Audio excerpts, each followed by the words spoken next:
Chào các bạn, hôm nay mình chia sẻ về ho có đàm. Ho có đàm là khi ho có dịch nhầy của đường hô hấp, thường là do những bệnh lý của đường hô hấp dưới, ví dụ như là viêm phế quản, viêm phổi hoặc là lao phổi, vân vân. Đôi khi có thể kèm theo sổ mũi, chảy nước mũi. Thực ra thì ho là một cái phản xạ tự nhiên của cơ thể nhằm tống đi những cái chất dịch nhầy, những cái tác nhân gây kích ứng ra khỏi cổ họng, giúp cho việc hô hấp được dễ dàng hơn. Tuy nhiên, chúng ta cần phải biết rằng những cái chất dịch nhầy này nó cũng từ những cái chất dinh dưỡng của cơ thể chúng ta mà ra. Lẽ ra nó phải biến thành tân dịch để nuôi dưỡng cơ thể, thì do một cái sự rối loạn của một cơ quan nào đó trong cơ thể mà nó biến thành những cái chất dịch nhầy, những mủ, những đờm dãi, gây ra cho chúng ta cái sự khó chịu, làm cho chúng ta phải ho, phải khạc nhổ, phải loại trừ chúng. Để lâu ngày như vậy thì nó sẽ làm cho cơ thể của chúng ta bị suy kiệt. Vì vậy mà chúng ta không để ho kéo dài, chúng ta phải giúp cơ thể chỉnh đốn lại những cái rối loạn trong cơ thể của mình. Và thay vì sản sinh ra những cái sản phẩm rác thải như vậy, thì cơ thể sẽ chuyển hóa những cái dịch nhầy này thành những cái chất bổ dưỡng, nuôi dưỡng cơ thể, phục hồi cơ thể. Để giải quyết ho có đàm, chúng ta sẽ thực hiện các bước sau. Thứ nhất, chúng ta sẽ làm 6 vùng phản chiếu hệ bạch huyết, giúp cho cơ thể thải độc, tăng cường tính miễn dịch. Mình đã có video chia sẻ về giảng thuật này, vì vậy mà hôm nay mình sẽ nói qua rất nhanh. Vùng thứ nhất, bên trái, bên phải. Vùng thứ hai, vùng thứ ba, vùng thứ tư, vùng thứ năm, vùng thứ 6 khoanh vòng hai bên lỗ tai từ trước ra sau. Chúng ta tăng cường thêm vùng thứ 7, vùng thứ 8, vùng thứ 9, vùng thứ 10. Mỗi vùng như vậy chúng ta đánh từ 20 cho đến 30 đường. Sau đó chúng ta sẽ dùng que giò và chấm vào dầu cù là để tác động vào những vùng phản chiếu trên mặt. Vùng thứ nhất, từ 2 đầu mày cho đến 2 đầu mắt, chúng ta gạch xuống. Nơi đây phản chiếu cổ họng cũng như là mũi. Mỗi vùng như vậy chúng ta sẽ gạch từ 30 cho đến 40 đường. Vùng thứ hai là vùng ở dưới dái tai, chúng ta cũng gạch trước và cả sau dái tai.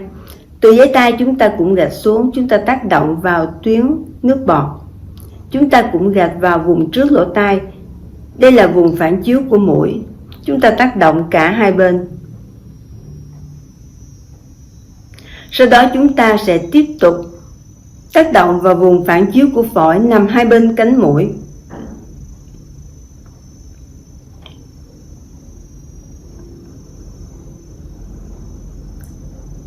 Chúng ta tiếp tục tác động trực tiếp vào vùng cổ họng. Các bạn nhớ, mỗi vùng như vậy chúng ta lại dùng dầu cù là. Chúng ta cũng tác động vào vùng lân cận của cổ họng nằm ở hai bên. Rồi chúng ta tiếp tục tác động vào vùng đối xứng với cổ họng, tức là vùng cổ gáy. Chúng ta gạch vào vùng cột sống cổ. Khi chúng ta cúi xuống sẽ có một cái điểm nhô lên ở phía dưới. Từ đó chúng ta sẽ gạch xuống từ khoảng đốt C5 cho đến C7. Sau đó chúng ta sẽ tiếp tục tác động vào những vùng đồng ứng của bàn tay, bàn chân. Khi chúng ta nắm bàn tay lại thì bàn tay sẽ đồng ứng với đầu và cổ tay sẽ đồng ứng với cổ họng. Chúng ta tác động vào vùng cổ tay, ở giữa hay là ở hai bên. Nơi nào có điểm đau chúng ta tác động kỹ vào dây ấn vuốt. Chúng ta cũng tác động vào vùng đối xứng.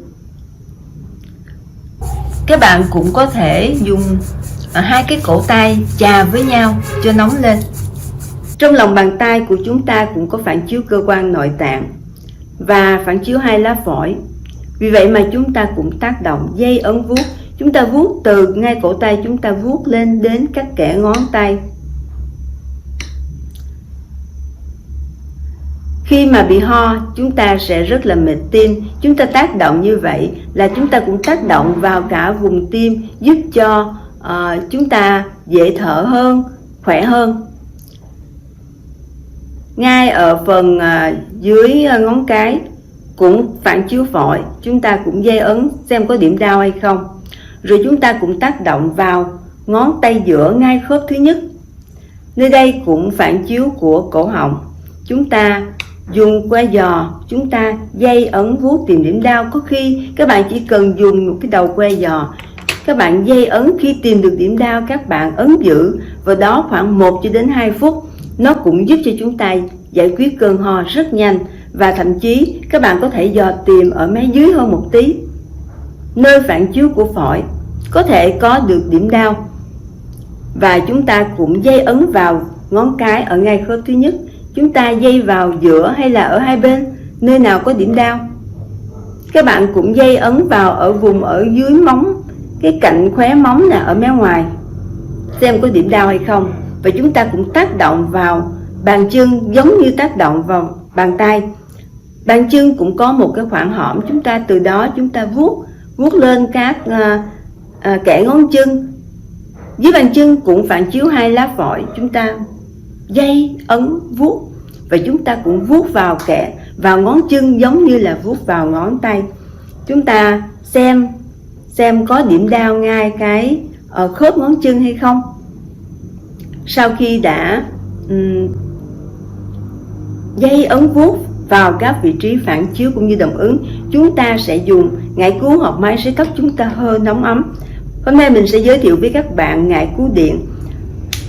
Các bạn sẽ hơ vừa đủ nóng ấm. Mình sẽ làm qua rất nhanh và một vài vùng tượng trưng cho các bạn xem thôi.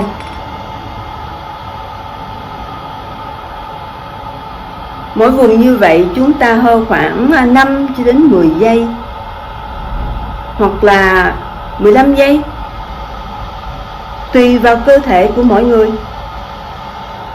Chúng ta cũng hơi kỹ vào vùng lỗ tai cho nóng ấm lên.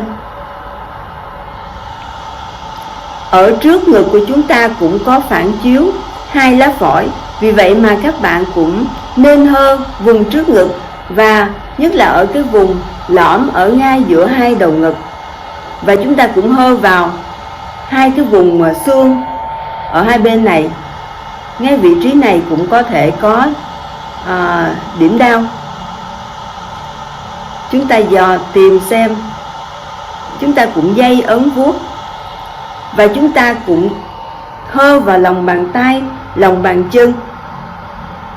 Và chúng ta cũng hơ cho nóng ấm vùng lưng.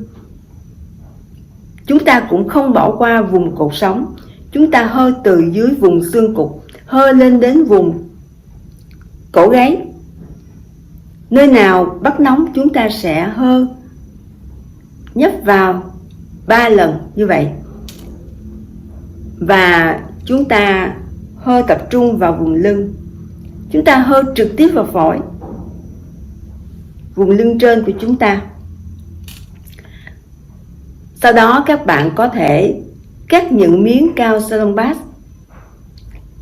tương đối lớn. Các bạn dán vào một vài vị trí cổ họng cũng như là phổi. Các bạn dán vào vùng cổ họng. Các bạn cũng dán vào vùng cổ tay. Rồi các bạn dán vào lòng bàn chân. Nếu có ai làm giùm cho chúng ta, các bạn có thể cắt những miếng cao salon bass lớn như thế này. Các bạn dán vào hai bên phần thắt lưng ở mé trên, hai bên cột sống. Tức là vùng phổi của chúng ta dán như vậy, giúp cho phổi nóng ấm lên để giảm bớt ho. Thì thường á các bạn sẽ dán cao salon pass cũng như là hơi nóng ấm vào buổi tối, bởi vì thường chúng ta mà bị ho, nhất là do phổi bị yếu á, bị viêm á, thì cơn ho sẽ nhiều nhất là từ khoảng 3 giờ cho đến 5 giờ. Vì vậy mà buổi tối các bạn nên dán cao salon pass cũng như là làm nóng ấm cơ thể lên, làm ấm phổi lên để ngăn chặn cơn ho. Thì mình thấy là video đã khá dài và những gì mình chia sẻ cũng đủ cho các bạn có thể giải quyết được cơn ho. Đối với những trường hợp bị ho dai dẳng kèm với nóng sốt viêm thì mình xin hẹn với các bạn ở video phần 2. Mình sẽ hướng dẫn cụ thể những bộ huyệt. Chỉ bao nhiêu đây, nếu các bạn kiên trì làm thì các bạn cũng sẽ đạt được những cái hiệu quả rất cao.